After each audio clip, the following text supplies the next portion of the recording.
Hello students, कैसे हैं आप लोग। आई होप आप लोगों की तैयारी बहुत अच्छी चल रही होगी और आप लोगों की हेल्थ एकदम परफेक्ट होगी। तो लास्ट हमने करा था रेस्पिरेशन, तो जल्दी से उसका एक बार क्विक रिवीजन करते हैं। सबसे इंपॉर्टेंट एरोबिक और एनारोबिक में डिफरेंस। एरोबिक प्रेजेंस में होती है ऑक्सीजन के, एनारोबिक एब्सेंस में होती है। एरोबिक में हमें कंप्लीट ब्रेकडाउन मिलता है और CO2 और H2O लास्ट में मिलते हैं और बहुत सारी मतलब कि 38 ATPs लगभग मिलती हैं। वहीं पर एनारोबिक में सिर्फ 2 ATP मिलती हैं और वहाँ पर लैक्टिक एसिड और इथेनॉल जैसे प्रोडक्ट मिलते हैं जो कि हार्मफुल भी हो सकते हैं। वहीं पर हमने देखा था जो आपकी एनारोबिक है उसमें इथेनॉल फर्मेंटेशन होती है ईस्ट में और आपकी लैक्टिक एसिड होती है हमारे मसल्स में एक्सरसाइज के दौरान, जिसकी वजह से हमें क्रैम्प्स आते हैं एक्सरसाइज के बाद। वहीं पर उसके अलावा हमने ये देखा था कि जो आपकी एरोबिक साइकिल होती है, एरोबिक आपकी रेस्पिरेशन होती है, वहाँ पर 2 स्टेप्स थे। एक तो ग्लाइकोलाइसिस मतलब ग्लूकोज का पायरुवेट, 2 पायरुवेट में टूटना, और फिर नेक्स्ट थी क्रेब साइकिल। क्रेब साइकिल क्या थी? 2 पायरुवेट्स के जो मॉलिक्यूल्स थे उनका कंप्लीट ब्रेकडाउन होना, जो कि कहाँ पर हो रही थी? माइटोकॉन्ड्रिया के अंदर। ये बहुत ज़्यादा इंपॉर्टेंट है।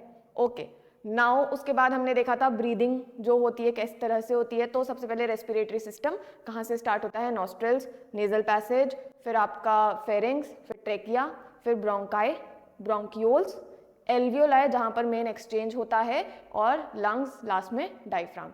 कैसे होता है? डायफ्राम और आपकी इंटरकोस्टल मसल्स कॉन्ट्रैक्ट करती हैं, उसकी वजह से rib cage forward movement show करती है, इसकी वजह से लंग्स एक्सपैंड हो पाते हैं, उनको जगह मिलती है। वॉल्यूम के बढ़ने से प्रेशर क्या हो जाता है? कम, और प्रेशर के कम होने की वजह से एयर जो है वो अंदर की तरफ आ जाती है। तो इस तरह से हम इंस्पिरेशन करते हैं। जस्ट इसका उल्टा क्या था? एक्सपायरेशन। अब यहाँ पर ब्रीदिंग और आपका रेस्पिरेशन में भी डिफरेंस पूछा जाता है, और साथ ही वो जो एल्वियोलाई का हमने डायग्राम बनाया था वो बहुत ज़्यादा इंपॉर्टेंट है, उसको कर जाना है। ओके, तो चलिए आज हम लोग करने जा रहे हैं ट्रांसपोर्टेशन। तो लेट्स गेट स्टार्टेड। सबसे पहले ट्रांसपोर्टेशन इन ह्यूमंस करते हैं। चलिए, तो ट्रांसपोर्टेशन होता किस लिए है?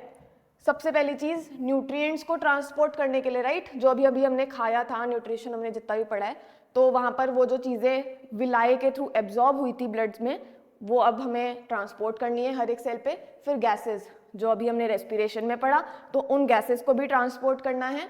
उसके बाद जो हार्मोन्स होते हैं, जैसे कि आपने कंट्रोल एंड कोऑर्डिनेशन में देखा है कि मान लीजिए पिट्यूटरी से ग्रोथ हार्मोन आ रहा है, तो वो हर एक सेल तक पहुंचना है, राइट। तो उसका भी ट्रांसपोर्टेशन हम लोग यहीं से ऐसे ही देखते हैं कैसे होगा अभी।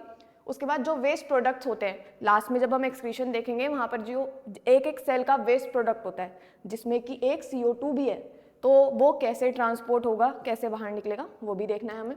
चलिए, तो ट्रांसपोर्टेशन सिस्टम हमने 2 पढ़ने हैं। सबसे ज़्यादा इंपॉर्टेंट है सर्कुलेशन, और ये थोड़ा सा हमें ब्रीफ में करना है। Okay, lymphatic system. तो चलिए, तो सबसे पहले सर्कुलेटरी सिस्टम देखते हैं। इसके 3 पार्ट्स होते हैं। पहली चीज जिसके थ्रू हो रहा है दैट इज ब्लड। उसके बाद ब्लड को जो आगे की तरफ खिसकाएगा, जो ब्लड को ट्रांसपोर्ट करवाएगा, दैट इज पंप, हार्ट। उसके बाद जो पैसेज है, जो रास्ता है जहां से ब्लड जाएगा आएगा, वो हमारी वेसल्स। ओके, तो सर्कुलेटरी सिस्टम के टाइप्स देख लेते हैं। हालांकि इसमें जो सबसे इंपॉर्टेंट है वो हम लास्ट में भी देखेंगे थोड़ा डिटेल में, जल्दी से। ओके, तो ओपन और क्लोज। ओपन सर्कुलेटरी सिस्टम मतलब कि वहां पर वेसल्स नहीं प्रेजेंट होंगे। किन में होता है? इंसेक्ट्स में होता है। उसके बाद क्लोज्ड, डबल और सिंगल। सिंगल सर्कुलेशन और डबल सर्कुलेशन। डबल सर्कुलेशन में हमें क्या पढ़ना है? एक तो हम लोग मैमल्स एंड बर्ड्स, उनमें होता है डबल सर्कुलेशन। इसके अलावा एम्फीबियन और रेप्टाइल में भी डबल होता है, बट थोड़ा सा हिसाब उनका गड़बड़ाया हुआ है। सिंगल किस में होता है? फिशेज में, फिश में। उसके बाद डबल सर्कुलेशन के 2 टाइप, कंप्लीट। तो कंप्लीट किस में होता है? मैमल्स में, हम में, और साथ ही साथ आपके बर्ड्स में। डबल सर्कुलेशन से मतलब क्या है? 2 बार हार्ट के अंदर ब्लड आएगा, सिंगल में 1 बार आएगा। ओके, इनकम्प्लीट किस में होता है आपका? एम्फीबियंस में,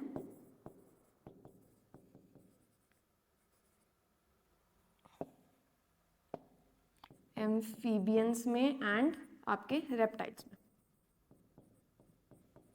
ओके, तो ये हमारा जस्ट हो गया इन सब चीजों का। ओके, आगे देखते हैं जल्दी से।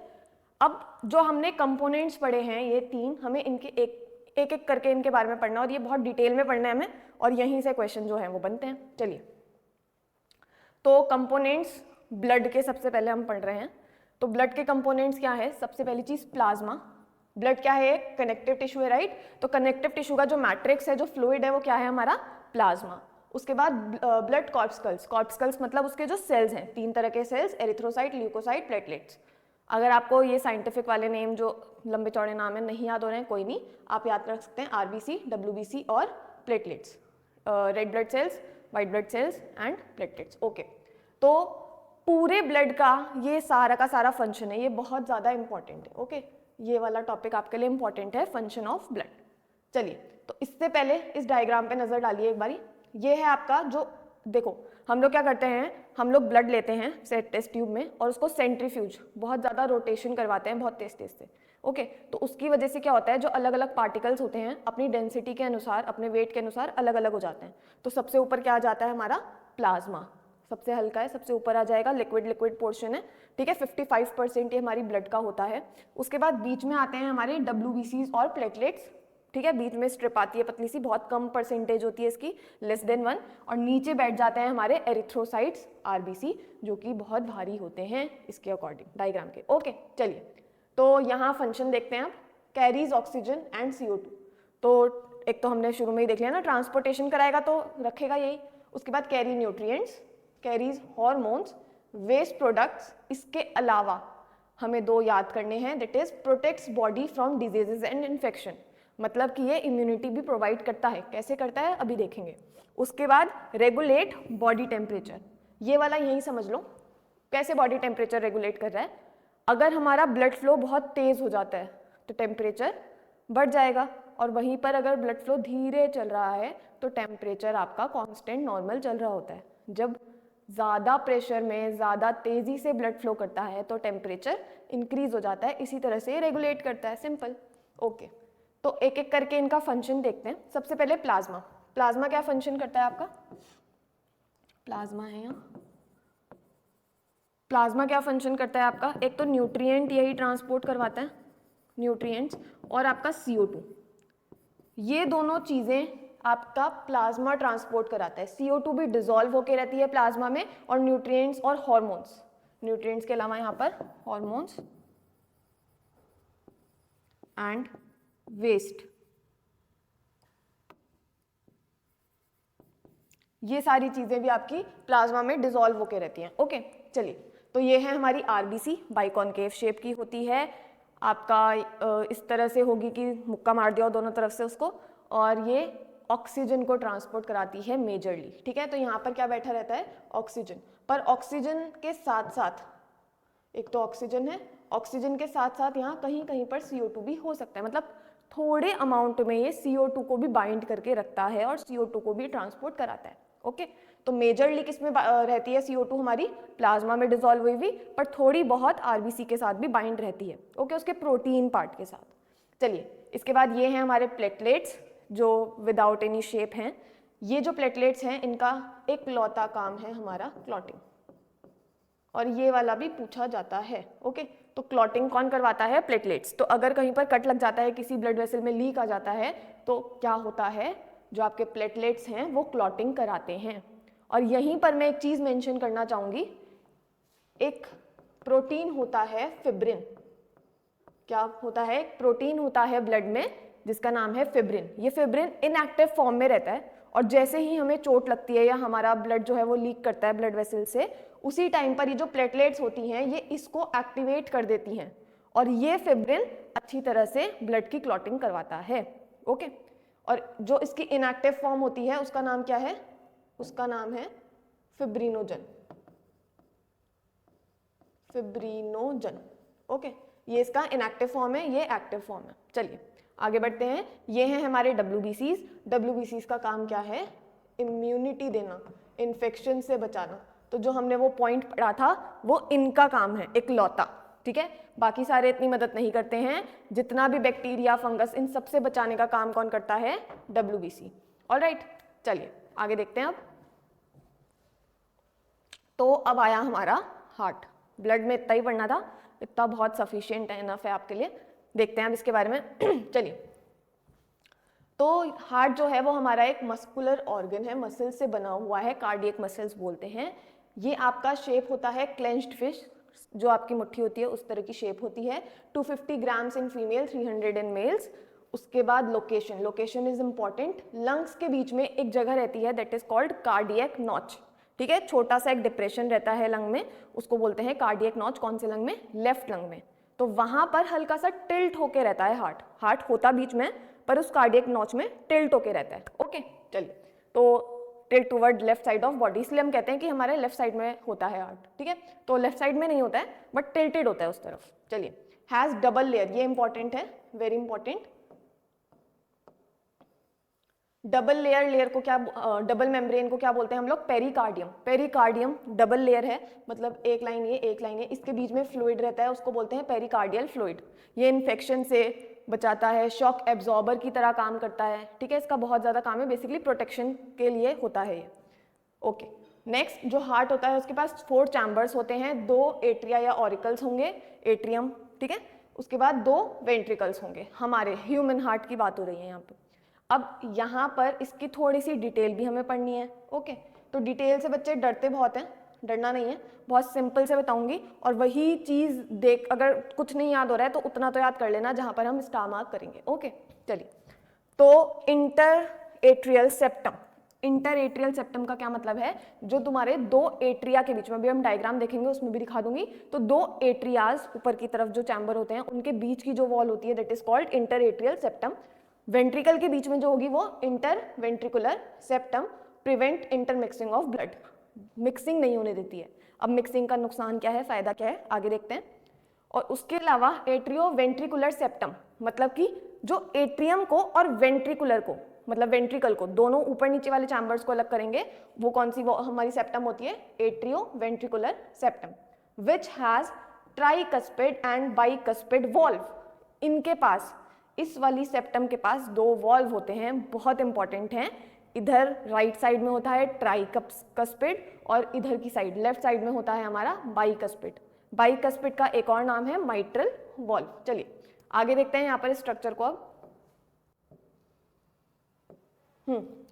तो ये हो गया हमारा राइट एट्रियम, ये हो गया हमारा लेफ्ट एट्रियम, ये हो गया हमारा राइट वेंट्रिकल, ये हो गया हमारा लेफ्ट वेंट्रिकल। ओके, अब ये तो हो गए चैम्बर्स की बात। चैम्बर्स में अभी मैंने आपको क्या बताए थे? सेप्टम्स। तो जो एट्रिया के बीच में ये तो आपकी वेसल्स दिखा दी गई हैं, इसके पीछे सेप्टम होगी, एक दीवार होगी इस तरह से बनी हुई, तो वो आपकी हो गई एट्रिया के बीच की septum, atrio septum, inter atrial septum. यहाँ पर वेंट्रिकल के बीच में ये जो वॉल है ये वेंट्रिकुलर सेप्टम। याद रखेंगे इस बात को कि आपकी जो वेंट्रिकुलर सेप्टम होती है वो थिकर होती है देन एट्रियल। ओके, क्यों होती है? क्योंकि जो आपका वेंट्रिकुलर एरिया होता है वहां पर प्रेशर ज्यादा रहता है इन कंपैरिजन टू एट्रियम। ये क्वेश्चन पूछा जा सकता है, इस पे ध्यान देंगे। क्या बोला मैंने? कि वेंट्रिकुलर का जो वेंट्रिकल्स का जो सेप्टम होता है बीच का, ये ज्यादा थिकर होता है देन ऑरिकल सेप्टम। क्यों? क्योंकि वेंट्रिकल में प्रेशर ज्यादा रहता है। आगे बढ़ते हैं। उसके बाद जो आपकी एट्रियम और वेंट्रिकल के बीच की सेप्टम है, ये वाली जो दीवार है, यहाँ पर देखें कि वॉल्व दिखा रखा है, देखिए ये वॉल्व दिखा रखा है ये। तो ये जो वॉल्व है इसका नाम है ट्राइकस्पिड वॉल्व, और यहाँ इस वाले का नाम क्या है? Bicuspid valve. और बाइकस्पिड वॉल्व का ही दूसरा नाम क्या है? Mitral, mitral valve. ओके, इस वाले का। चलिए इसके बाद हम लोग अब ध्यान देंगे किस पे? हम ध्यान देंगे हम ध्यान देंगे अब अपने वेसल्स पे, जो यहाँ हार्ट से रिलेटेड हमारी वेसल्स हैं। तो मैं क्या करूँगी, मैं वेसल्स के साथ साथ ही आपको फ्लो समझाऊंगी, ठीक है। तो मैंने यहाँ चार्ट बना रखा है, उसी के हिसाब से फ्लो समझ लेते हैं जल्दी से। तो सबसे पहले ब्लड आता है, जितना भी यूज हो चुका ब्लड है, जिसने अपना सारा ऑक्सीजन दे दिया है सेल्स को, वो वापस से आता है हार्ट के पास। और कौन सी वेसल से आएगा? तो वो आता है एक वेन से जिसका नाम है वेना कावा। ओके, आएगा कहाँ से? Vena cava. तो वेना कावा ये रही, एक ये रही, एक ये रही, 2 वेना कावा होती हैं, एक सुपीरियर और एक इंफीरियर। इंफीरियर लोअर बॉडी से लाती है, सुपीरियर हेड वाले रीजन से लाती है, ठीक है। तो 2 वेना कावा होंगी यहाँ पे। वहां से कहाँ पर आएगा ब्लड? राइट एट्रियम में, राइट वाले की तरफ आता है। राइट से फिर कहाँ जाएगा? ट्राइकस्पिड वॉल्व से होता हुआ नीचे राइट वेंट्रिकल में जाएगा, राइट वेंट्रिकल में। राइट वेंट्रिकल से अब यहाँ पर देखिए ये आपकी एक वेसल निकल रही है, ये आपकी एक आर्टरी है जिसका नाम क्या है, पल्मोनरी आर्टरी। अब पल्मोनरी आर्टरी को कहाँ लेकर जाएगी, नाम से पता चल रहा है पल्मोनरी किसके लिए यूज होता है वर्ड, लंग्स के लिए। तो अब जाएगा जो सारा ब्लड है वो लंग्स में ऑक्सीजनेट होने। यहाँ तक कौन सा ब्लड चल रहा था, डीऑक्सीजनेटेड ब्लड, ठीक है। तो अब यहाँ से ऑक्सीजनेट हो गया है। अब लंग्स से आएगी कौन सी, पल्मोनरी वेन। पल्मोनरी वेन कितनी होती है आपकी, अच्छा पल्मोनरी आर्टरी शुरू में एक ही है, फिर बाद में दो में डिवाइड हो रही है, एक राइट लंग एक लेफ्ट लंग। यहाँ पर जो पल्मोनरी वेन है ये आपकी इन टोटल 4 होती हैं, ठीक है। 2 पेयर्स होते हैं, एक पेयर इस साइड से आएगा, एक पेयर इस साइड से आएगा, मतलब एक राइट से एक लेफ्ट से, ओके। चलिए उसके बाद पल्मोनरी वेन देता है लेफ्ट एट्रियम में, लेफ्ट एट्रियम से माइट्रल वॉल्व या बाइकस्पिड वॉल्व से होते हुए कहाँ जाएगा आपका, लेफ्ट वेंट्रिकल में। और लेफ्ट वेंट्रिकल कहाँ पर दे देगा अपना ब्लड, ये देखिए यहाँ पर एक दिख रही है हमें वेसल, ये है अयोटा, सबसे मेजर आर्टरी हमारी, सबसे मेजर आर्टरी। तो इसको एक और नाम दे देते हैं हम, सिस्टमिक आर्टरी। अब जाता है ब्लड यहाँ पर और यहाँ से जाता है कहाँ पर, हमारी बॉडी के सेल्स में, ओके। तो ये आपका पूरा ब्लड फ्लो और साथ में वेसल्स हमने पढ़ लिए। चलिए इसके अलावा इस पे ध्यान दें, वेंट्रिकुलर सेप्टम इज थिकर, मैंने बता दिया ये चीज़ आपको, और left ventricle has thicker walls. इसके दोनों वेंट्रिकल्स में भी थिकर वॉल्व किसके पास होगी, इसके पास। चलिए देखते हैं क्यों। तो एट्रियम के पास क्यों नहीं था प्रेशर, क्योंकि उनको ब्लड कहाँ तक देना था, सिर्फ और सिर्फ वेंट्रिकल, जस्ट नीचे, उनको ज़्यादा प्रेशर लगाने की जरूरत ही नहीं थी। बट वेंट्रिकल को कहाँ कहाँ देना पड़ रहा है ब्लड, इस वाले वेंट्रिकल को इस वाली वेसल से देना पड़ रहा था लंग्स में। लंग्स ज़्यादा दूर नहीं है पर फिर भी थोड़ा तो दूर है, राइट। और इधर वाले लेफ्ट वाले वेंट्रिकल को कहाँ देना पड़ रहा है आपका, सीधा पूरी की पूरी बॉडी में फ्लो करवाना पड़ रहा है, बहुत तेजी से पंप करना पड़ रहा है। यहाँ पर प्रेशर बहुत ज़्यादा रहता है, चाहे आप लेफ्ट वेंट्रिकल की बात करें चाहे आप अयोटा की बात करें, इन दोनों ही जगह पर हाईएस्ट प्रेशर रहेगा ब्लड का। इस वजह से जो आर्टरी होती है वहाँ पर भी बहुत ज़्यादा ब्लड का प्रेशर होता है, और जो आपका लेफ्ट वेंट्रिकल होता है वहाँ पर भी, और दोनों की ही बहुत ज़्यादा थिकर वॉल्स होती हैं। WALL वाली की बात कर रही हूँ मैं, ओके, वॉल्व की नहीं, वॉल्स की। तो यहाँ पर सबसे ज़्यादा थिकर वॉल्व होती हैं किसमें, एक तो आपकी लेफ्ट वेंट्रिकल में और एक आपकी अयोटा में। क्यों, प्रेशर ज़्यादा होता है। चलिए ओके, तो अब कार्डियक साइकिल क्या है, व्हाट इज कार्डियक साइकिल। आपकी एक हार्ट बीट होती है, हम सबको पता है हार्ट धक धक धक धक करता है, राइट। तो वो जो एक कार्डियक साइकिल होती है, धक धक, उस कार्डियक साइकिल मतलब एक हार्ट बीट पूरी जो हमारी चलती है वो है कार्डियक साइकिल। इसमें हमारे जितने इवेंट्स होते हैं हार्ट बीट में वो आते हैं, ओके। तो इसके लिए, इसको पढ़ने के लिए एक चीज़ बहुत ज़रूरी है जाननी, what is systole and what is diastole. Systole is contraction, जब भी कोई एरिया, चाहे वो आपका एट्रियम हो चाहे वो आपका वेंट्रिकल हो, जब वो कॉन्ट्रैक्ट करेगा, पिचकेगा, तो वहाँ पर हम वर्ड यूज़ करते हैं क्या, सिस्टोल, ठीक है। अगर और आपका जो भी पोर्शन है, जो भी चाहे वेंट्रिकल हो चाहे ऑरिकल हो, वो अगर रिलैक्स स्टेट में रहेगा, नॉर्मल रहेगा, तो हम उसको बोलते हैं डायस्टोल, ठीक है। तो इनमें बच्चे कंफ्यूज होते हैं, आप हमारे शिवालिक क्लासेस SC से याद रख सकते हैं, systole goes with contraction, okay. चलिए, तो यहाँ पर 4 स्टेप्स लिखे हुए हैं हमने। जॉइंट डायस्टोल मतलब कि आपके एट्रियम और वेंट्रिकल दोनों, मतलब चारों के चारों चैम्बर्स रिलैक्स करेंगे। उसके बाद आपका एट्रियल सिस्टोल, एट्रिया जो हैं दोनों के दोनों वो कॉन्ट्रैक्ट करेंगे एक साथ। उसके बाद एट्रियल जो हैं वो नॉर्मल हो जाएंगे, और वेंट्रिकल आपके सिस्टोल करेंगे, कॉन्ट्रैक्ट होंगे। और लास्ट है वेंट्रिकल, वेंट्रिकल भी अब नॉर्मल रिलैक्स हो जाएंगे, वापस से जॉइंट डायस्टोल की पोजीशन आ गई है इसका मतलब, ओके। तो इसको थोड़ा सा एलैबोरेटेड फॉर्म में जल्दी से देख लेते हैं। देखिए, जॉइंट डायस्टोल मतलब ये दोनों रिलैक्स हैं। अब रिलैक्स स्टेट में क्या होता है, ऐसा नहीं है कि वो यूं ही पड़े हुए हैं, नहीं, खाली नहीं है वो, उनमें फिलिंग चल रही है, ब्लड की फिलिंग, लंग से ब्लड आ रहा है लेफ्ट में और पूरी बॉडी से भर रहा है राइट में, ठीक है। तो यहाँ पर ब्लड की फिलिंग चल रही है, साथ ही साथ यहाँ पर तो फिलिंग चल ही रही है, और ये दोनों वॉल्व क्या रहेंगे यहाँ पर, ओपन। ये वॉल्व ओपन है और इस वजह से धीरे धीरे जो ब्लड है वो वेंट्रिकल्स में ट्रांसफर हो रहा है, ठीक है। कितना, 70% वेंट्रिकल की फिलिंग यहाँ पर हो जाती है। अब क्या होगा, नेक्स्ट स्टेप हमने बोला था जॉइंट डायस्टोल में फिलिंग हुई, नेक्स्ट स्टेप है एट्रियम का सिस्टोल होना। एट्रियम, जो ऊपर वाले जो चैम्बर्स थे वो अब कॉन्ट्रैक्ट होंगे, दोनों के दोनों कॉन्ट्रैक्ट होंगे, तो जो बचा कुचा ब्लड 30%, यहाँ पर सिर्फ 70% हुआ था, यहाँ पर जो बचा कुचा 30% होगा वो भी सारा का सारा वेंट्रिकल्स में आ जाएगा। जैसे ही वेंट्रिकल्स जो हैं वो आपके ब्लड से भर जाएंगे, वहाँ पर क्या हो जाएगा, प्रेशर ज़्यादा होने की वजह से आपके ये जो वॉल्व अभी खुले हुए दिखा रहे हैं हम लोग, ये क्लोज हो जाएंगे तुरंत। जैसे ही भर जाएगा आपका वेंट्रिकल, दोनों के दोनों माइट्रल वॉल्व और ट्राइकस्पिड वॉल्व बंद हो जाएंगे, ठीक है। अब क्या होगा, 30% फिलिंग हो चुकी है, यहाँ पर क्लोज हो चुके हैं वॉल्व। अब थर्ड स्टेप आएगा हमारा क्या, वेंट्रिकल सिस्टोल। अब ये तो बंद है, ठीक है, बंद कैसे दिखा देते हैं, ये बंद है। अब यहाँ से जो सेमील्यूनर वॉल्व्स हैं यहाँ पर, ठीक है, मैं बताना आपको मिस हो गया, ओके। तो यहाँ पर प्रेजेंट है ना वॉल्व, ये वाले, ये जो वॉल्व है, ओके वेट, देखिए ये जो वॉल्व है वह और एक ये वाला वॉल्व है, ये दोनों वॉल्व सेमील्यूनर वॉल्व कहलाते हैं। अब यहाँ पर ये वॉल्व भी ओपन हो जाएंगे, जब ये ओपन होंगे तभी अयोर्टा में या पल्मोनरी आर्टरी में आपका ब्लड जा पाएगा, ठीक है। तो ये ओपन हो गए, अब ब्लड यहाँ से अपनी अपनी आर्टरीज में ट्रांसफर हो जाएगा। जैसे ही सारा ब्लड ट्रांसफर हो जाएगा, ये वॉल्व्स क्या हो जाएंगे, क्लोज। तो यहाँ पर ये वॉल्व ओपन होंगे एक टाइम पे, उसी टाइम पर क्लोज हो जाएंगे, ओके। अब यहाँ पर लास्ट स्टेप क्या है हमारा, लास्ट स्टेप है कि दोनों चीज़ें, अच्छा ओके, ये भी क्लोज हो चुके हैं और ये वापस से अब ओपन हो जाएंगे, ठीक है। तो अब वापस से फिलिंग होने शुरू हो चुकी है वेंट्रिकल डायस्टोल।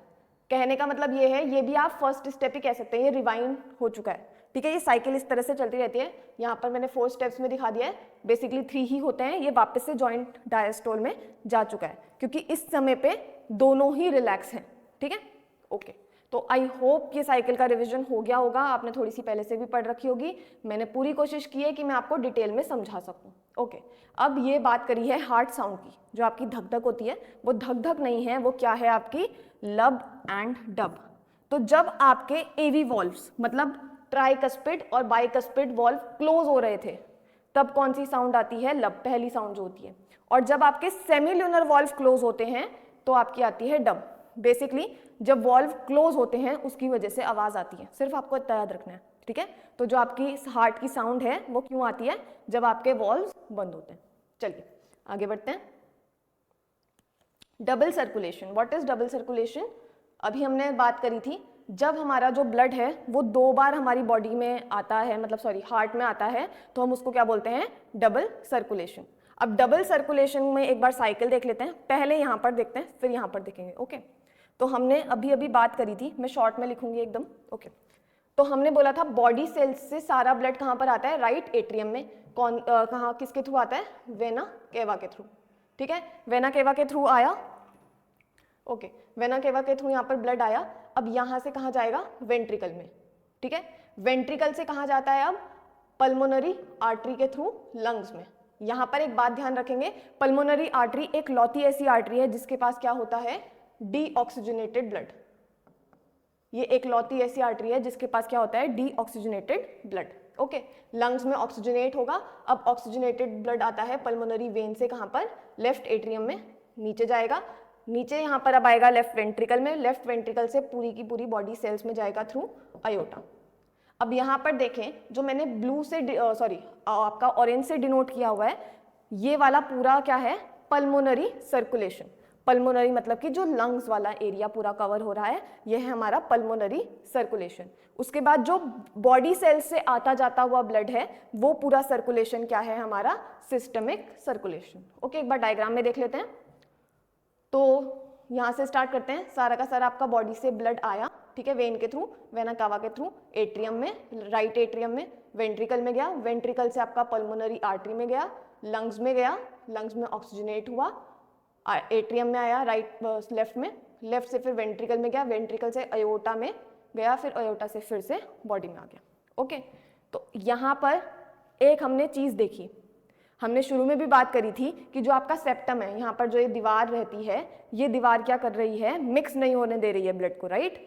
दोनों ब्लड मिक्स नहीं हो रहे हैं। यहाँ पर इसका सिग्निफिकेंस क्या है, separated deoxygenated and oxygenated blood का सिग्निफिकेंस क्या है। सिग्निफिकेंस ये है बेटा कि अगर ब्लड मिक्स नहीं होगा तो एनर्जी ज़्यादा बनती है। तो चाहे आपको क्वेश्चन आए कि डबल सर्कुलेशन का क्या यूज़ है, चाहे सेपरेटेड होने का, मिक्स ना होने का ब्लड का आपका सिग्निफिकेंस क्या है? दोनों का ही आंसर क्या है कि ब्लड जब तक सेपरेटेड रहेगा एनर्जी ज़्यादा बन पाएगी, ऑक्सीजन आपका ज़्यादा यूटिलाइज हो पाएगी, और इस वजह से हम जो मैमल्स और बर्ड्स हैं हम क्या कर पाते हैं, अपने ब्लड को, अपने टेम्परेचर को रेगुलेट कर पाते हैं।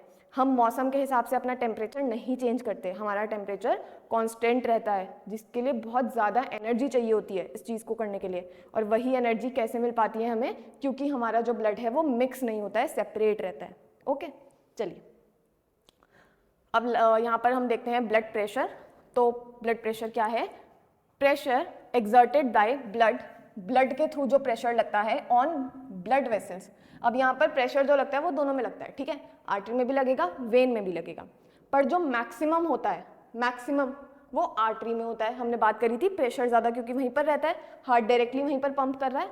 ओके, ड्यूरिंग कॉन्ट्रैक्शन, वो भी तब जब कॉन्ट्रैक्शन होती है वेंट्रिकल से, तो उसको हम क्या बोलते हैं? Systolic pressure. क्यों? क्योंकि सिस्टोल हम बोल रहे थे कॉन्ट्रैक्शन को, और इसकी वैल्यू बहुत ज़्यादा इंपॉर्टेंट है, बहुत ज़्यादा। तो स्टार मार्क करेंगे इसे भी और इसे भी। 120 mmHg। यहाँ पर मिनिमम कहाँ रहता है? मिनिमम रहता है आपका आर्टरी में, मतलब आर्टरी में हम लोग क्या कहते हैं, मेजर करते हैं, तो मिनिमम उसका ही लिखा हुआ है, minimum in artery during relaxation phase and which is called diastolic pressure which is 80 mmHg। अब ये मेजर किससे करते हैं? तो इस इंस्ट्रूमेंट का नाम भी बहुत ज़्यादा इंपॉर्टेंट है, स्फाइग्मोमैनोमीटर। इसमें स्पेलिंग में बहुत बच्चे गलती करते हैं, तो ध्यान रखना यहाँ ये है ओके वेट, इसको ऐसे याद रखना है, मैं बताती हूँ।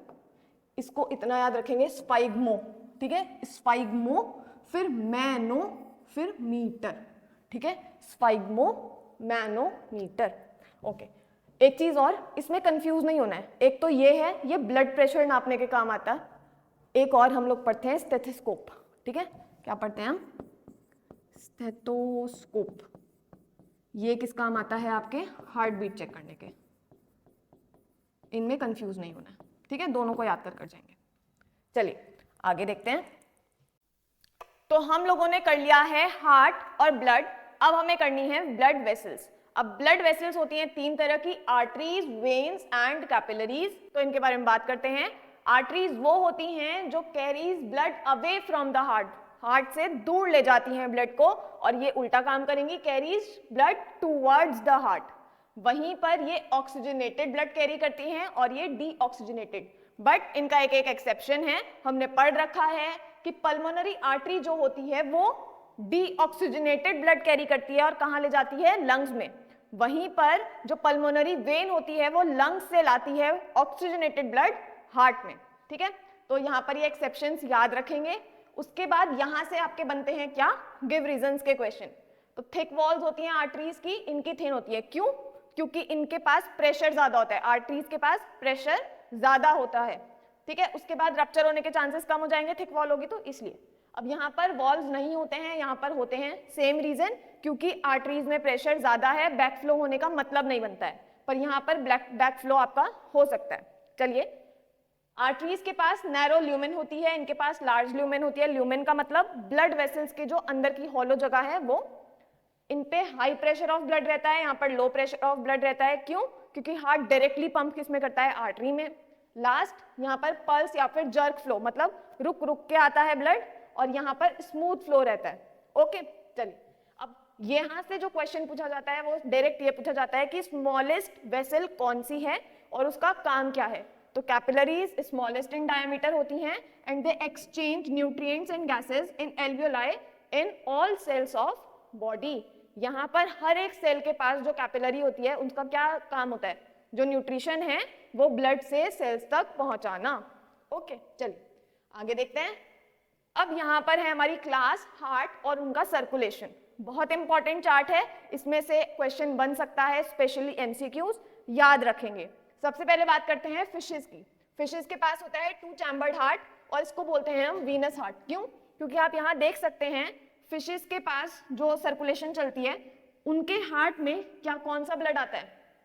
सिर्फ और सिर्फ वीनस ब्लड, मतलब कि सिर्फ और सिर्फ डीऑक्सीजनेटेड ब्लड हार्ट से पास होगा, फिर गिल्स में जाएगा, ऑक्सीजनेट होगा, फिर बॉडी में जाएगा। ओके, एम्फीबियंस 3 चैम्बर्ड हार्ट होता है और इनकी सर्कुलेशन होती है double but incomplete circulation, mix होता है यहाँ पर डीऑक्सीजनेटेड और ऑक्सीजनेटेड ब्लड। अब यहाँ पर देखने वाली बात यह है, सिर्फ और सिर्फ फिशेस जो हैं उनमें सिंगल सर्कुलेशन होता है, इसको स्टार मार्क करेंगे क्योंकि ये आ सकता है। अलग सा एक एक्सेप्शन टाइप का है कि आपकी जो फिशेस हैं उनमें सिंगल सर्कुलेशन होगा। अब बात करते हैं रेप्टाइल्स की। 3 चैम्बर्ड होते हैं एक्सेप्ट क्रोकोडाइल एंड एलिगेटर्स, ये क्या होते हैं 4 चैम्बर्ड और इनका भी क्या चलता है इनकम्प्लीट डबल सर्कुलेशन। चलिए, आपके बर्ड्स और मैमल्स ये दो होते हैं जिन पे 4 चैम्बर्ड हार्ट है और इसीलिए इनमें कंप्लीट डबल सर्कुलेशन चलता है, मतलब मिक्सिंग ऑफ ब्लड बिल्कुल भी नहीं होगी और एनर्जी बहुत ज़्यादा बनेगी। क्योंकि एनर्जी इन दोनों में बहुत ज़्यादा बनती है तो ये दोनों जो एनिमल्स होते हैं, क्लासेस हैं, ये वार्म ब्लडेड हैं। क्या है वार्म ब्लडेड, और ऊपर की जितनी है वो सारी की सारी क्या है कोल्ड ब्लडेड है। अब इसका मतलब खून गर्म और ठंडा होने से नहीं है, जिनको नहीं पता, वार्म ब्लडेड मतलब अपना बॉडी का टेम्परेचर रेगुलेट करेंगी, मौसम के अनुसार नहीं चलते हम लोग, राइट। और उसी पर वहीं पर जो कोल्ड ब्लडेड होते हैं वो आपके मौसम के हिसाब से, इन्वायरमेंट के हिसाब से अपना टेम्परेचर करते हैं। मतलब जैसे आपने देखा होगा जो लिजर्ड्स वगैरह होती हैं वो हाइबरनेशन में चल जाती है ठंड में, राइट, क्योंकि उनका टेम्परेचर डाउन चला जाता है। चलिए आगे देखते हैं। अच्छा, एक चीज और, ये जो चार्ट्स हैं आप देख सकते हैं, आपके सिलेबस में इतना है नहीं, मतलब आपको नहीं आएगा ये चीज, पर समझने के लिए आप ये चीज देख सकते हैं। चलिए, तो लिम्फेटिक सिस्टम। अब लिम्फेटिक सिस्टम पढ़ने से पहले यहाँ पर मैं समझाना चाहूंगी आपको होता क्या है। देखिए, ये है आर्टीरियोल, कैपिलरीज, फिर ये वेन्यूल। यहाँ पर क्या होता है, यहाँ पर टिश्यूज में, यहाँ पर अराउंड में टिश्यूज रहेंगे, टिश्यूज में आपका न्यूट्रिशन वगैरह जाता है। आर्टीरियोल का डायामीटर ज्यादा होगा, वॉल्यूम ज्यादा होती है, इस वजह से प्रेशर कम होता है। जैसे ये ब्लड कैपिलरीज में जाएगा तो प्रेशर बढ़ जाएगा क्योंकि वॉल्यूम कम हो चुकी है, डायामीटर कम हो चुका है, ठीक है। अब यहाँ पर इस वजह से, इस कारण से क्या होता है, जो ब्लड होता है थोड़ा सा सीप आउट करता है, बाहर की तरफ आता है। क्या मतलब क्या आएगा, क्यों आएगा? देखिए, यहाँ पर पूरा ब्लड नहीं आता है, आपका लिक्विड पोर्शन थोड़ा, प्लाज्मा, आपके WBCs क्योंकि वो इरेगुलर शेप के होते हैं, कोई शेप नहीं है तो आराम से बाहर निकल जाते हैं, एंड वेरी फ्यू प्रोटीन्स, जो स्मॉल साइज के प्रोटीन्स होंगे वो, ठीक है। तो ये सारी की सारी चीजें आपकी कहाँ जाती हैं, बाहर, और उस बाहर की जगह को क्या बोलते हैं, interstitial space, tissue space, extra cellular या फिर इंटरसेलुलर स्पेस, इनमें से किसी भी नाम से क्वेश्चन आ सकता है, ठीक है। क्या स्पेस है ये, जो टिश्यूज के अराउंड में जगह होती है, क्या होता है वहां पर, आपका न्यूट्रिशन का, गैसेस का एक्सचेंज होता है, ओके।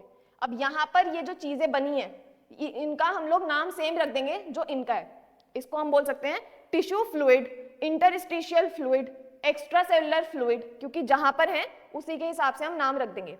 अब ये क्या करता है, अपना काम करेगा न्यूट्रिशन एक्सचेंज का, गैसेस एक्सचेंज का। अब इसको वापस जाना है कैपिलरीज में, ये 70% तो वापस चला जाता है, बट इसका कुछ पोर्शन 30% बाहर ही रह जाता है, और वो जो बाहर पोर्शन होता है अब वो कहां पर जाएगा, आपके लिम्फेटिक कैपिलरीज में। यहाँ पर ये कैपिलरीज दिख रही हैं, इन कैपिलरीज में चला जाएगा। ऐसा क्यों? क्योंकि ये जो कैपिलरीज होती हैं यहाँ पर आपका जाता है लिम्फ, मतलब ऐसे समझो कि आपका जो ये पोर्शन है ये जैसे ही इन कैपिलरीज में चला जाएगा तो यही क्या कहलाने लग जाता है, अब लिम्फ, ओके। तो अब देखते हैं जल्दी से, तो लिम्फेटिक सिस्टम के पार्ट्स क्या हैं, लिम्फ जो अभी हमने देखा, क्या है ये, कलरलेस कनेक्टिव टिश्यू है, क्या कंसिस्ट करता है, प्लाज्मा, WBC और कुछ प्रोटीन्स, बट नो RBC, यहाँ पर क्वेश्चन बनता है, ठीक है। इसके पास बिल्कुल भी RBC, एक भी RBC नहीं आता है, और RBC नहीं है, हीमोग्लोबिन नहीं है, इसी वजह से क्या है, कलरलेस है। चलिए, अब यहाँ पर फिर आता है लिम्फेटिक कैपिलरीज, क्या होती है, व्हाइट कलर्ड। क्यों होती है व्हाइट? क्योंकि ये फैट को एब्जॉर्ब करती हैं, okay. White coloured, close ended, अभी हमने देखा था क्लोज एंडेड थी, टिश्यूज में क्लोज एंडेड थी वो, which carries lymph from interstitial space. Interstitial space से कहाँ ले जाती हैं ये, मेजर वेन्स में, वापस से वेन्स में छोड़ देती हैं ब्लड को, जहां से लाई हैं, अब मतलब ब्लड ही तो था ना वो, बेसिकली ब्लड को लाई हैं, अब वो वापस से उनको वेन में छोड़ देंगे। उसके बाद लिम्फेटिक वेसल्स, इन्हीं का बड़ा रूप। उसके बाद लिम्फ नोड्स, लिम्फ नोड्स कुछ ग्लोबुलर लाइक स्ट्रक्चर होते हैं हमारी बॉडी में, इनके अंदर WBCs बहुत ज्यादा अमाउंट में होते हैं, तो ये इम्यून सिस्टम का पार्ट होते हैं, क्योंकि WBC क्या करता है, इम्यूनिटी प्रोवाइड करता है हमें, राइट। चलिए, अब यहाँ पर ये एक important functions of lymphatic system. पहली चीज transportation and transport digested and absorbed fat, ये सबसे ज्यादा इंपॉर्टेंट फंक्शन है इसका, क्योंकि ये थोड़ा अलग सा है। अभी तक हमने देखा था आपकी जो स्मॉल इंटेस्टाइन होती है उसमें जितनी भी चीजें एब्जॉर्ब हो रही थी वो कौन कर रहा था, ब्लड। बट एक लौता जो फैट है उसको कौन एब्जॉर्ब करता है, लिम्फेटिक वेसल्स। क्यों? क्योंकि फैट का साइज बड़ा होता है, वो आपकी ब्लड वेसल्स में नहीं जा पाता। आगे देखते हैं, प्रोवाइड्स इम्यूनिटी, क्योंकि इनके पास WBCs हैं बहुत ज्यादा, and help in removing waste. किस टाइप का वेस्ट? माइक्रोब्स जो आपके WBCs पकड़ लेंगे या फिर डेड सेल्स। चलिए, उसके बाद ये मेजर इंपॉर्टेंट पोर्शन इस टॉपिक का, difference between blood and lymph. तो RBC होता है ब्लड के पास, इनके पास नहीं होता है। ये क्योंकि RBC होता है तो हीमोग्लोबिन होता है, रेड दिखता है। यहाँ पर कोई हीमोग्लोबिन है तो कलरलेस दिखेगा, पर लिम्फ में जब फैट आ जाता है तो वो व्हाइट दिखता है। ओके चलिए, पर आप कलरलेस ही लिखेंगे। Transport from blood to tissues, आपका जो ब्लड है उसका काम क्या था, ब्लड टिश्यूज को चीजें प्रोवाइड कर रहा था, बट ये उल्टा करता है, लिम्फ उल्टा करेगा। From tissues to the blood, ये टिश्यूज से चीजें लेता है और ब्लड में दे देता है। ओके चलिए आगे बढ़ते हैं। ट्रांसपोर्टेशन इन प्लांट्स, देखिए ये बहुत इजी टॉपिक है, बहुत आराम से करेंगे। बहुत बच्चों को आपका थोड़ा सा इसमें कंफ्यूजन रहता है, तो मैं पॉइंट टू पॉइंट बताऊंगी। जो चीज मैं बोलूंगी आती है उस चीज पे खास ध्यान देंगे। चलिए, तो वाटर और मिनरल्स का सबसे पहले कौन करता है, जाइलम करता है। देखते हैं कैसे। रूट से होगा, जो आपका वाटर कहाँ से आता है, रूट से आता है। रूट से आएगा और ऊपर की तरफ जाएगा हमेशा, तो यूनिडायरेक्शनल होता है, ऑलवेज यूनिडायरेक्शनल। अब यहाँ पर काम कौन करता है, जाइलम। जाइलम के पास 4 सेल्स होते हैं, tracheids, xylem vessels, xylem parenchyma and sclerenchyma. ये दो आपके इतने काम के नहीं है इस आपकी 10th में। इनको देखते हैं, ट्रेकीड्स डेड सेल्स होते हैं, टेपरिंग एंड होता है, मतलब कुछ इस तरह के सेल्स होंगे ये, ठीक है। उसके बाद जाइलम वेसल्स डेड होते हैं, open ended tube like cells. Open ended मतलब कि ये यहाँ से इस तरह से ओपन एंडेड है, ट्यूब लाइक है इस तरह से।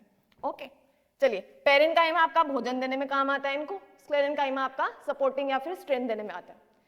अब यहाँ पर किस तरह से ये काम करेगा, देखिए सबसे पहले क्या होता है, active transportation of ions for diffusion of water. इसको हम बोलते हैं रूट प्रेशर थ्योरी। देखिए सबसे पहले ये आपका रूट है। रूट क्या करती है, एक बहुत तरीके से अपना काम करती है। कैसे? ये जो रूट है ये आयंस को सबसे पहले एक्टिवली मतलब कि एनर्जी लगाकर, ATP यूज कर कर अपने जो आयंस हैं उनको इनटेक करेगी, उनको एब्जॉर्ब करेगी, ठीक है। तो इसने आयंस एब्जॉर्ब कर लिए। अब इसने आयंस एब्जॉर्ब कर लिए तो क्या हुआ, सॉल्यूट ज्यादा हो गया है अंदर और वाटर कम हो गया है in comparison to outer environment. Outer environment में उल्टा हो चुका है। अब हमने शुरू से पढ़ा है कि वाटर की टेंडेंसी क्या है, ऑस्मोसिस करने की। ऑस्मोसिस कब होता है, ज्यादा से कम की तरफ। तो वाटर ज्यादा कहाँ है, ज्यादा है बाहर, तो बाहर से अंदर की तरफ ऑस्मोसिस से, which is passive process, without energy जो वाटर है वो अपने आप मूव कर जाएगा, ठीक है। तो इस तरह से तो आपका वाटर कहाँ आ गया, अंदर। ये तो सिर्फ रूट के अंदर आने तक की बात थी, यहाँ पर सिर्फ रूट के अंदर आया है। ओके चलिए, यहाँ पर क्या हुआ है, देखिए यहाँ पर मान लो पानी आ रहा है बहुत ज्यादा, यहाँ पर अभी रूट पानी खींच रही है, ये अभी हमने जो पढ़ा वही चीज हो रही है। अब जैसे जैसे पानी आता रहेगा थोड़ा थोड़ा ऊपर खिसकता रहेगा।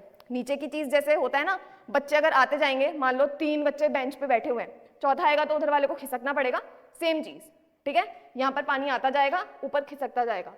अब पर पानी ज्यादा जोर नहीं लगा पाता है, ज्यादा ऊपर तक नहीं खिसका पाता है। तो जो छोटे प्लांट्स होते हैं उनमें ये वाली थ्योरी कि पानी ऊपर को खिसकाता है, ये वाली थ्योरी बढ़िया चलती है, ठीक है। इसको बोलते हैं रूट प्रेशर थ्योरी। ये छोटे प्लांट्स के लिए होती है या फिर नाइट टाइम के लिए होती है सिर्फ, ओके। बट इसके अलावा प्लांट और क्या करते हैं, जो बड़े ट्रीज होते हैं प्रेशर का यूज करते हैं। कैसे? अब ऊपर हो रहा है ट्रांसपिरेशन।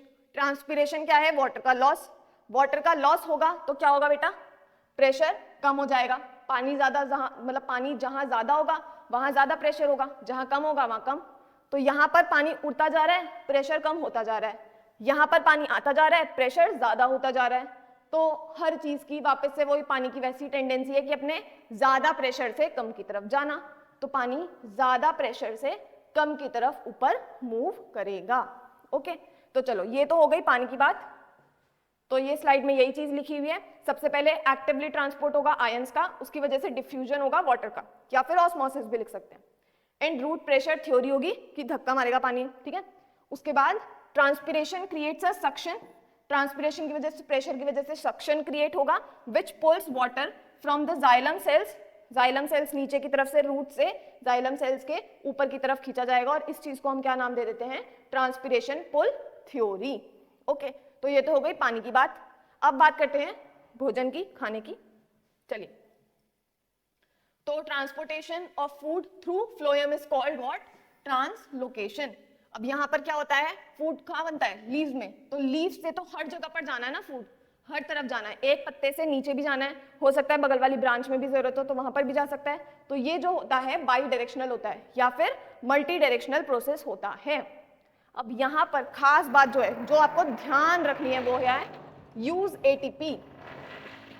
फूड की ट्रांसपोर्टेशन के लिए एटीपी लगता है, बट वाटर की ट्रांसपिरेशन के लिए हम बोलते हैं नहीं लगता। आयंस में लग रहा था, वो वाटर में नहीं लग रहा था। ओके, चलिए देखते हैं कैसे होता है ट्रांसपोर्टिंग फ्रॉम कार्ब। अच्छा, यहाँ पर एक चीज और, आपका बनता ग्लूकोज है, लीफ में बनता ग्लूकोज है, बट जब उसको इधर से उधर ट्रांसपोर्ट होना होता है तो वो किस फॉर्म में होता है, सुक्रोज की फॉर्म में। ओके, ये भी कार्बोहाइड्रेट का एक नाम है। चलिए, कौन करता है, फ्लोएम। तो फ्लोएम के सेल्स पढ़ लेते हैं। सीव ट्यूब, सीव ट्यूब क्या होते हैं, mature cells which are dead.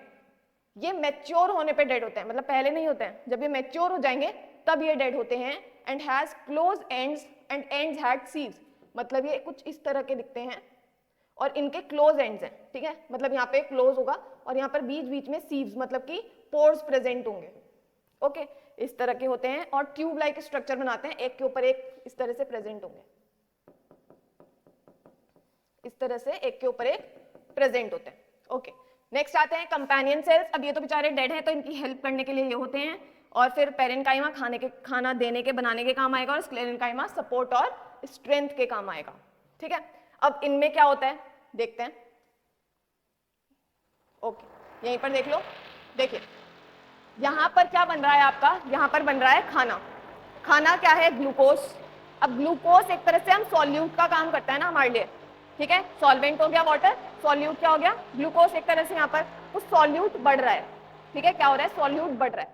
Solute के बढ़ने से इसके जस्ट बगल में क्या प्रेजेंट है, जो मैंने ब्लू कलर से दिखाया हुआ है, ये आपकी क्या है, आपकी जाइलम, ठीक है, ये वाली क्या है, आपकी फ्लोएम। अब यहाँ पर सॉल्यूट बढ़ रहा है, इस वाली फ्लोएम में सॉल्यूट बढ़ रहा है, इस वजह से जाइलम से जो वाटर है वो अंदर की तरफ आ जाएगा, फ्लोएम में आ जाएगा। क्यों, क्योंकि वाटर की टेंडेंसी है हाई कंसेंट्रेशन से लो में जाने की, तो यहाँ पर वाटर अंदर की तरफ जाएगा। अब वाटर के अंदर की तरफ आने से क्या होगा, यहाँ पर प्रेशर ज्यादा हो जाएगा। वाटर अंदर आता है तो क्या होता है, प्रेशर बढ़ जाएगा, राइट। अब जहां पर प्रेशर ज्यादा है और कहीं पर यहाँ प्लांट में जहां पर आपका ग्लूकोज या सुक्रोज नहीं होगा, वहां पर प्रेशर क्या होगा, कम। तो यहाँ पर हाई प्रेशर से जो भी आपका सॉल्यूशन है वो लो प्रेशर की तरफ मूव कर जाएगा। मान लो वो यहाँ से कोई ब्रांच निकल रही है तो वो उस तरफ को मूव कर जाएगा, क्यों, प्रेशर की वजह से। ओके, सिंपल सा ये होता है। बट इसमें एक चीज बहुत अच्छे से याद रखेंगे, जो ग्लूकोज या सुक्रोज का लेना देना होता है, सुक्रोज या ग्लूकोज का जो लेना देना है, मतलब लीफ में जो बन रहा है और लीफ से जो फ्लोएम में जा रहा है, वो क्यों और कैसे होता है। क्यों तो हमें पता है, खैर कैसे होता है, एटीपी के यूज से, वेरी इंपॉर्टेंट। ओके, तो चलो ये हमारा सारा का सारा हो गया ट्रांसपोर्टेशन, एनिमल्स में भी कर लिया, प्लांट्स में भी कर लिया। चलिए, तो आई होप आपको सब समझ में आ गया होगा। अगर कोई भी दिक्कत हो, कोई डाउट हो तो आप बता सकते हैं कमेंट बॉक्स में। चलिए, तो एक्सक्रीशन करते हैं आज। चलिए, तो excretion is removal of metabolic waste. Egestion और एक्सक्रीशन में जो डिफरेंस है याद रखेंगे, egestion removal of undigested waste और excretion is removal of metabolic waste. Specially क्या आता है इसमें, आपका नाइट्रोजनस वेस्ट, ह्यूमन में मेजरली होता है यूरिया एंड यूरिक एसिड, और वाटर एंड CO2। चलिए, ऑर्गन्स क्या है एक्सक्रीशन के, किडनी, जिसके बारे में हम अभी बहुत डिटेल में पढ़ने वाले हैं। लिवर, लिवर आपका जो शुगर होता है, प्रोटीन होता है, या फिर जो ड्रग्स होते हैं, डिटॉक्सिफिकेशन का सारा काम आपका कहाँ होता है, लिवर में। उसके बाद लंग्स से CO2 और स्किन से सॉल्ट्स और थोड़ा बहुत water. Okay, on the basis of major nitrogenous waste organism can be, organism के कुछ टाइप्स हैं on the basis of nitrogenous waste. जो अमोनिया रिलीज करते हैं अमोनियोटेलिक, अमोनिया जो होता है वो काफ़ी ज़्यादा टॉक्सिक होता है, इसलिए ह्यूमंस में वो बहुत ही कम बनता है। ओके, यूरियोटेलिक जो आपका यूरिया एक्सक्रीट करते हैं जैसे आपके ह्यूमंस, मैमल्स। उसके बाद यूरिकोटैलिक, यूरिकोटैलिक जो यूरिक एसिड मेजरली रिलीज करते हैं, जो लीस्ट टॉक्सिक होता है और उनको बहुत कम अमाउंट चाहिए होता है वाटर का, जैसे कि इन बर्ड्स। ओके, अब उसके बाद जो यूनिसेलुलर्स होते हैं उनमें भी सारा प्रोसेस होता है, हमने शुरू में ही देख लिया था। इनका सारा प्रोसेस ट्रांसपोर्टेशन, एक्सक्रीशन, न्यूट्रिशन कैसे होता है, डिफ्यूजन से। तो यहाँ पर भी क्या होगा आपका, waste by simple diffusion. Okay, तो डिफ्यूजन से बाहर जो इन्वायरमेंट है वहां पर रिलीज कर देंगे। अब पढ़ते हैं एक्सक्रीशन इन ह्यूमंस। तो एक्सक्रीशन में सबसे पहली चीज क्या पढ़नी है हमें, एक्सक्रीटरी सिस्टम। ये है हमारा एक्सक्रीटरी सिस्टम। एक्सक्रीटरी सिस्टम में हमारी क्या क्या चीजें हैं, सबसे पहले किडनीज, 2 किडनीज होती हैं, पेयर होता है। किडनीज बीन शेप की होती हैं, रेडिश ब्राउन कलर की होती हैं, ठीक है। यहाँ से फिर निकलता है हमारा यूरेटर्स। यूरेटर्स जो हैं आपके ओपन होते हैं इनटू यूरिनरी ब्लैडर, जहां पर यूरिन स्टोर होता है, and then at last urethra से रिलीज होता है। ओके, अब यहाँ पर वेसल्स पे ध्यान देंगे, ठीक है। आपकी ये जो मेजर दिखा रखी हैं ये तो आपकी अयोर्टा और वेना कावा है, बट इनको आपको लेबल करना नहीं भूलना है, ये दोनों। तो ये क्या हो गई, रीनल आर्टरी, और ये हो गई रीनल वेन। इसको बहुत अच्छे से लेबल कर आएंगे। ओके, पढ़ लेते हैं। Kidneys located in the abdomen, abdominal cavity में होती है, at both sides of backbone, ठीक है, पीछे वर्टिब्रल कॉलम के दोनों साइड पर प्रेजेंट होती है। क्या करती है, filter blood and excrete nitrogenous waste and other toxic waste, हमें पता है सारा कुछ रिमूवर, टॉक्सिक चीजें रिमूव यही करेगा हमारा। मेंटेन पीएच, पीएच भी मेंटेन करता है क्योंकि ये सॉल्ट्स और वाटर के बीच का बैलेंस भी देखता है। एंड वाटर सॉल्ट बैलेंस वही लिखा है जिसको हम क्या बोलते हैं, ऑस्मोटिक बैलेंस। अब यहाँ पर फिर हमें देखना है स्ट्रक्चर इस पूरे का। आगे आता है आपका यूरेटर। अच्छा, यहाँ ये लिखा हुआ है कि आपकी किडनी की structural and functional unit is nephron. इसके बारे में तो हमें बहुत ज्यादा डिटेल में पढ़ना है, राइट। तो आपका स्ट्रक्चरल और फंक्शनल यूनिट जो काम करता है इस किडनी के अंदर, जो काम करेगा वो क्या है, nephrons. Million of nephron present होते हैं इन अ किडनी। अब फिर आता है आपका ureter. Urine produced in kidney passes through ureter into urinary bladder, bladder store करेगा टेम्पररी, एंड यूरेथ्रा आपका रिलीज करेगा, और रिलीज करने को क्या बोलते हैं हम लोग, मिक्चुरेशन। ओके, आगे देखते हैं। अब पढ़ते हैं नेफ्रॉन के बारे में। तो नेफ्रॉन क्या है, स्ट्रक्चरल एंड फंक्शनल यूनिट, पढ़ चुके हैं हम लोग अभी। उसके बाद इसके जो कंपोनेंट्स हैं, डायग्राम से ध्यान देते हैं। ओके, हम लोग पहले डायग्राम देखते हैं, उसके बाद रीड करेंगे। तो सबसे पहले ये जो पोर्शन दिखा रखा है ये है आपका क्लस्टर ऑफ कैपिलरीज। कैपिलरीज का एक गुच्छा है जिसको हम यहाँ पर क्या नाम दे देते हैं, ग्लोमेरुलस, ठीक है। इसको क्या नाम दे रहे हैं, ग्लोमेरुलस। अब ये ग्लोमेरुलस के नीचे एक कटोरी टाइप का कुछ प्रेजेंट होता है जिसको हम नाम दे देते हैं बोमन्स कैप्सूल। बोमन्स कैप्सूल में पोर्स प्रेजेंट होते हैं और ये डबल मेम्ब्रेन होता है। डबल मेम्ब्रेन कैसे, एक तो ये दिख रहा है आपको ऊपर वाला और एक ये नीचे वाला, ठीक है। डबल मेम्ब्रेन होता है और उसके अंदर पोर्स होते हैं ताकि ये फिल्टर कर पाए। ओके, नेक्स्ट देते हैं यहाँ पर फिर ये जो ट्यूब है, कॉइल ट्यूब। बहुत बच्चे क्या करते हैं, बस एक ऐसे बनाकर ऐसे कर देते हैं।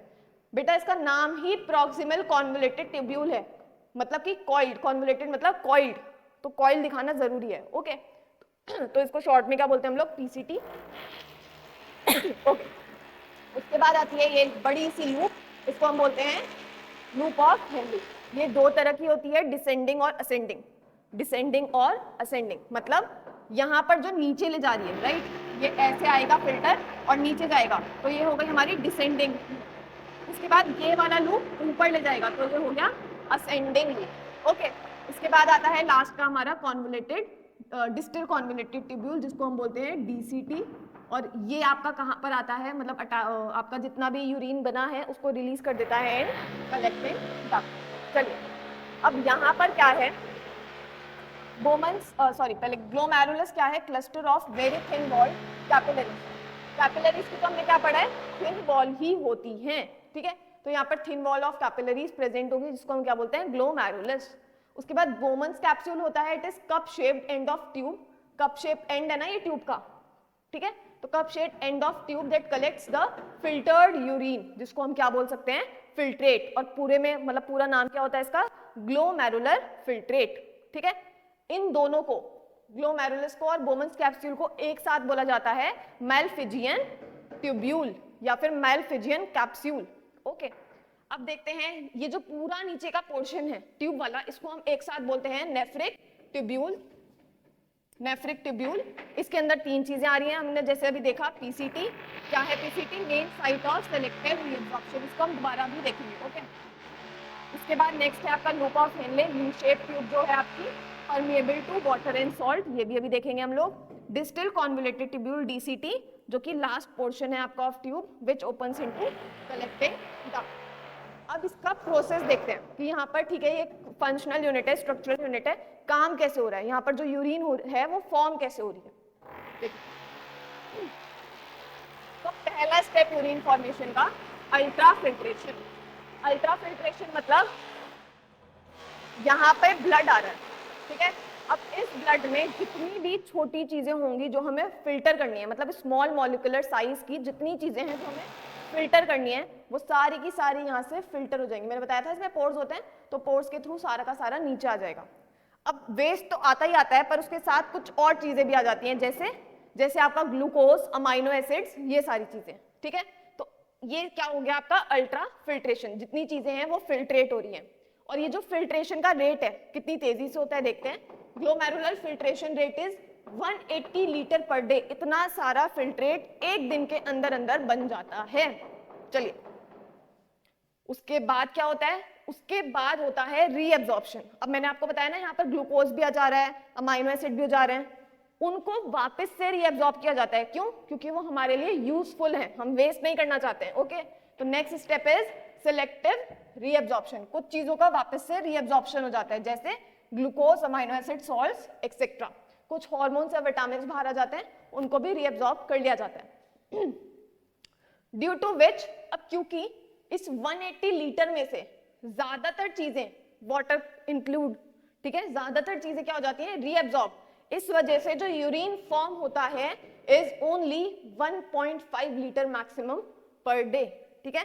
नॉर्मल पर्सन में 1 to 1.5 लीटर पर डे होता है। बन कितना रहा था? 180, पर होता कितना है एक्चुअल में? 1.5। क्यों? क्योंकि सेलेक्टिव रीअब्जॉर्प्शन हो जाता है ज्यादातर वाटर का। अब होता कैसा है देखो, हमने यहां पर लिखा था ना कि मैक्सिमम चीज आपकी सेलेक्टिव रीअब्जॉर्प्शन मैक्सिमम हो जाता है पीसीटी में, ग्लूकोज, अमाइनो एसिड सारे यहां पर हो जाएंगे। उसके बाद जितना भी वाटर होता है वो सारा लूप ऑफ हेनले के डिसेंडिंग लिम्ब में एब्जॉर्ब हो जाता है। उसके बाद लूप ऑफ हेनले का जो असेंडिंग लिम्ब है, यहाँ पर क्या होता है? NaCl, जितना आपका सॉल्ट है वो सारा का सारा यहाँ पर रीअब्जॉर्ब हो जाएगा। ओके, और यहाँ पर क्या होता है? हमने लिखा H2 वाटर। ओके, चलिए आगे देखते हैं। Next step is tubular secretion. अब ये क्या है? जितनी आपकी ऐसी चीजें हैं जो यहाँ पर उतनी ज्यादा फिल्टर नहीं हो पाई थी, ठीक है, उनके साथ क्या होता है देखिए। आपकी दो चीजें यहाँ पर होती हैं, एक तो ये, इसको यहां से आ रही है ना कैपिलरीज, तो इसको हम बोलते हैं एफरेंट, एफरेंट आर्टरी।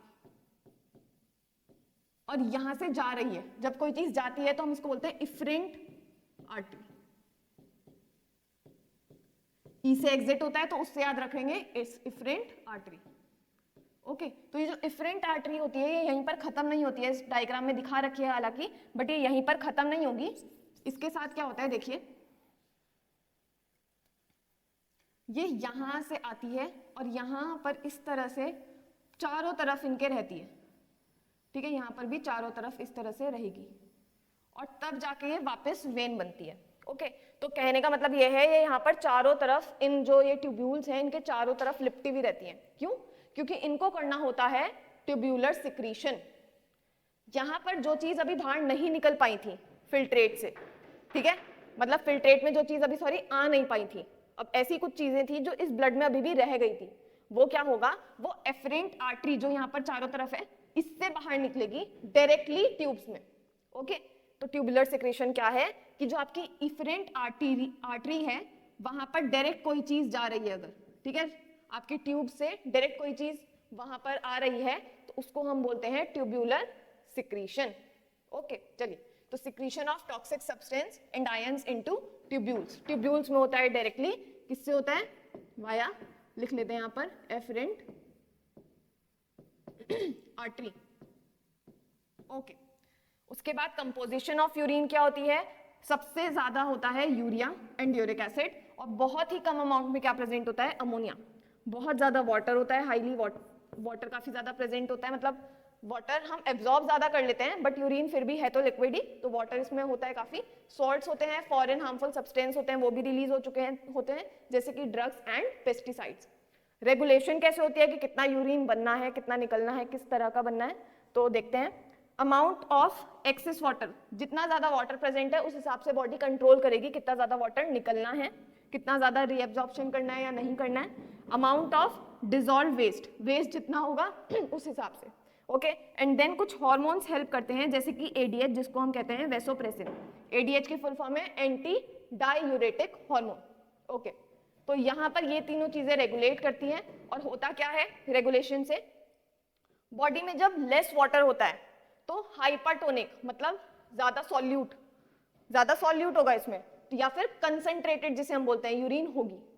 कम वाटर होगा तो बॉडी क्या करेगी? बचाएगी ना वाटर को, ज्यादा रीएब्जॉर्ब कर लेगी, तो जो यूरिन होगा वो कंसंट्रेटेड होगा। ओके, इस वजह से येलोइश कलर का होता है ज्यादा। उसके बाद अगर वाटर ज्यादा होगा तो क्या होगा? डाइल्यूट यूरिन होगा, मतलब कि नॉर्मल हाइपोटोनिक यूरिन होगा। ओके, तो ये था आपका रेगुलेशन का पोर्शन। अब देखते हैं हीमोडायलिसिस, या फिर जिसको हम बोलते हैं आर्टिफिशियल किडनी। ये तब होता है जब किसी की किडनी फेल हो जाती है अपने काम में, मतलब कि किडनी अपना काम ठीक से नहीं कर पा रही है, चाहे किसी भी वजह से हो, इन्फेक्शन हो गया हो या कुछ भी, उस वजह से किडनी अपना काम नहीं कर पा रही है, तो उस टाइम पर हम यूज करते हैं क्या? हीमोडायलिसिस या फिर artificial kidney. Use in case of kidney failure, it is a device to remove. क्या होता है? किडनी क्या करती है? नाइट्रोजनस वेस्ट कर रही थी, उसी के लिए अब हम मशीन लगा रहे हैं। Remove nitrogenous waste product from the blood through dialysis. अब होता क्या है इस मशीन के अंदर? It has cellophane tubes which has semi permeable lining, मतलब क्या समझो, जैसे हमारी प्लाज्मा मेम्ब्रेन होती है ना सेमी परमिएबल, उसी तरह की ट्यूब की आउटर लेयर होती है। क्यों होती है? ताकि उससे भी चीजें आ जा सकें बाहर। देखते हैं क्यों। सेमी परमिएबल लाइनिंग सस्पेंडेड, किसमें होती है tube? Suspending in tank filled with dialysing fluid. अब ये जो डायलाइजिंग फ्लूइड होता है, ये इस तरह का फ्लूइड होता है जिसका सेम ऑस्मोटिक प्रेशर होता है एज ब्लड, मतलब सब कुछ सेम होगा ब्लड की तरह, बट उसमें क्या नहीं होता है? उसमें नहीं होता है नाइट्रोजनस वेस्ट। क्या? Except it devoid of nitrogenous waste नहीं होगा उसमें इतना सा भी। कैसे होता है ये काम? पेशेंट की आर्टरी से, इस चीज को याद रखेंगे, बहुत बच्चे भूल जाते हैं, क्वेश्चन बन सकता है यहाँ से। आर्टरी से ब्लड लेते हैं और उसमें क्या मिलाते हैं? हिपैरिन। हिपैरिन क्या होता है? एंटी कोगुलेंट होता है। अब ये ब्लड को हमें कहीं और ले जाना है बॉडी के बाहर, तो ब्लड का कोगुलेशन हो सकता है, ब्लड जो है वो क्लॉटिंग कर सकता है, राइट? अगर क्लॉटिंग कर ली तो बेकार हो गया एक तरह से ब्लड, तो वही बचाने के लिए हम हिपैरिन डालते हैं। फिर इस ब्लड को ट्यूब में डालते हैं, सेलोफेन ट्यूब में, ठीक है? यहाँ पर जो ऐसे दिखा रखी है, इन ट्यूब में ब्लड जाएगा और ट्यूब में फिल्ट्रेशन होगा। क्यों? कैसे होगा? देखिए, हमने बोला ये जो डायलाइजिंग फ्लूइड है, जो येलो कलर का दिखा रखा है, ये बिल्कुल ब्लड की तरह है, ठीक है? बस इसमें क्या नहीं है? वेस्ट नहीं है। अब जो वेस्ट है वो भी टेंडेंसी, एक अपनी बिहेवियर रखता है कि वो अपनी ज्यादा कंसंट्रेशन से कम की तरफ मूव करेगा बाय डिफ्यूजन। और ये जो ट्यूब्स हैं इनकी लाइनिंग कैसी थी हमने बताई? Semi permeable. तो वो जो नाइट्रोजनस वेस्ट इस ब्लड के अंदर है वो अब बाहर की तरफ मूव करेगा इनटू डायलाइजिंग फ्लूइड। क्यों? क्योंकि वहां पर कंसंट्रेशन कम है, ठीक है? अब यहाँ पर वो मूव कर जाएगा। तो यहाँ पर देख सकते हैं हम लोग, फ्रेश बार बार दिया जाता है और जो आपका यूज हो रखा होता है वो बार बार निकाला जाता है, जिसकी वजह से कंसंट्रेशन हमेशा वही रहती है, ठीक है? ताकि जो मूवमेंट है वो हमेशा ही होता रहे। तो फिल्ट्रेशन होगा बाय डिफ्यूजन। उसके बाद ब्लड में हम क्या डाल देंगे जब फिल्ट्रेशन पूरा हो जाएगा? एंटीपैरिन। क्यों? बॉडी के अंदर आ गया है ना ब्लड, अब अगर चोट लगे तो वापस से कोगुलेट होना चाहिए, तो वापस हम उसमें क्या डालेंगे? एंटीपैरिन, ताकि कोगुलेट ना हो। उसके बाद ब्लड को डाल दिया जाएगा इनटू पेशेंट्स वेन, ब्रैकियल मतलब जो आपकी हैंड की वेन होती है उसमें डाल दिया जाएगा। ओके, तो ये हो गया आपका हीमोडायलिसिस। अब है हमारा छोटा सा पोर्शन एकदम, एक्सक्रीशन इन प्लांट्स। कैसे होता है देखते हैं। इनके पास कोई ऑर्गन नहीं होता है। क्यों नहीं होता है? क्योंकि इनका वेस्ट बहुत ही धीरे धीरे बनता है और बहुत ही कम बनता है, ड्यू टू स्लो प्रोसेस होगा एक्सक्रीशन का and less amount of waste. Major इनके जो प्रोडक्ट रहते हैं वो स्टोमेटा से या फिर लेंटिसेल से। लेंटिसेल किसमें होते हैं आपके? वुडी प्लांट्स में। मतलब आपकी जो क्या कहते हैं ब्रांच वगैरह होती है उनमें प्रेजेंट होता है। पता भी मतलब आपको पता होगा, आपने देखा होगा, पर आपको पता नहीं होगा। गूगल पे सर्च करेंगे पिक्चर्स तो ऐसे ऐसे करके रहता है प्लांट्स में, इस तरह से, या फिर छोटे छोटे पोर्स रहते हैं, उन्हीं को बोलते हैं हम लोग लेंटिसेल्स। चलिए, तो 3 मेजर वेस्ट हैं प्लांट के, CO2, oxygen and excess water. CO2 respiration में बनता है, ऑक्सीजन फोटोसिंथेसिस में बाय प्रोडक्ट यूज होती है, पर ऑक्सीजन आपका रेस्पिरेशन में यूज होती है, ठीक है, ये चीज ध्यान रखेंगे। और एक्सेस वाटर कैसे निकलता है? ट्रांसपिरेशन से, मतलब कि वाटर वेपर की फॉर्म में। और ये गटेशन में कैसे निकलता है? लिक्विड फॉर्म में। गटेशन और ट्रांसपिरेशन में यही फर्क है, इसमें लिक्विड फॉर्म में निकलता है, इसमें वाटर वेपर की फॉर्म में। ओके, तो यहाँ पर जो CO2 बाहर जा रहा है वो ड्यूरिंग नाइट सबसे ज्यादा जाता है, ज्यादा दिन में भी है, पर दिन में क्योंकि वो फोटोसिंथेसिस में यूज ज्यादा हो रहा है तो वहां पर हम काउंट नहीं करते हैं। ज्यादा CO2 कब हम बोलते हैं जा रहा है बाहर? नाइट के टाइम पर। और ऑक्सीजन जो है रात को फोटोसिंथेसिस नहीं होती है तो वो मेजरली कब जा रही है? During day. ओके, चलिए, उसके बाद plant also get rid of stored waste by shedding leaf. उनके लीफ में भी कुछ चीजें होती हैं वेस्ट उनके लिए, peeling of bark, falling of fruit, fruits में भी होती हैं कुछ चीजें जैसे कि यहाँ पर होता है ऑर्गेनिक एसिड्स वगैरह। उसके बाद in the form of gum, resins etcetera. और plants also secrete some waste in the soil, directly वो सॉइल में भी दे देते हैं अपना वेस्ट। अब ये मेरे ख्याल से आपका पूरा हो चुका है एक्सक्रीशन। तो आपका ये एक्सक्रीशन पूरा हुआ। आई होप आप लोगों को एकदम समझ में आ गया होगा सब कुछ, और आप लोगों का रिविजन बहुत ही अच्छा हुआ होगा मेरे साथ। तो चलिए, bye bye, all the best for your exams, bye.